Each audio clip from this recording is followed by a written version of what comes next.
Fly ash వివాదం మరో మలుపు తిరిగింది. బూడిద తరలింపులో కీలక పాత్ర పోషించిన ముగ్గురు అధికారులను ఏపీ జెన్కో బదిలీ చేసింది. ఆర్టీపీపీ నుంచి ఇష్టారాజ్యంగా బూడిద తరలిపోతున్నా వారు పట్టించుకోకపోవడంతో జెన్కో బదిలీ అస్త్రాన్ని ప్రయోగించింది.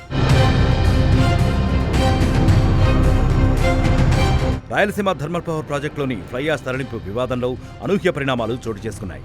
కడప జిల్లా ఎర్రగుంట్ల మండలంలో లభిస్తున్న ఈ బూడిద కోసం జమ్మలమడుగు, తాడిపత్రి కూటమి నేతలు కుమ్ములాటకు తలపడుతున్నారు. ఈ వ్యవహారం సీఎం చంద్రబాబు దృష్టికి వెళ్లడంతో ఆయన సీరియస్ అయ్యారు. ఫ్లై యాష్ కోసం Jammalamadugu MLA Adinarayana Reddy, Tadipatri municipal chairman JC Prabhakar Reddy అనుచరులు వేదికెక్కడంపై ఆయన ఆగ్రహం చెందారు. ఈ సందర్భంగా ఏర్పాటు చేసిన సమావేశానికి జేసీ గైర్హాజరు కావడంపై చంద్రబాబు కన్నెర్ర చేశారు. బూడిదగా గుర్తింపు పొందిన ఫ్లై యాష్ తరలింపులో RTPP coal plant AD Chandra Obul Reddy, fly ash AD Nandanayak, మరో ఏడీ శ్రీనివాసుల హస్తం ఉన్నట్లు జెన్కో అధికారులు గుర్తించారు. ఈ మేరకు ఆ ముగ్గురు అధికారులను తాజాగా బదిలీ చేయడమే కాకుండా విచారణకు ఏర్పాట్లు చేస్తున్నారు. బూడిద తరలింపులో ఆర్టీపీపీ అధికారులు ఇష్టారాజ్యంగా వ్యవహరించడంతో వారిపై చర్యలు తీసుకునేందుకు అధికారులు చకచకా ఏర్పాట్లు చేస్తున్నారు.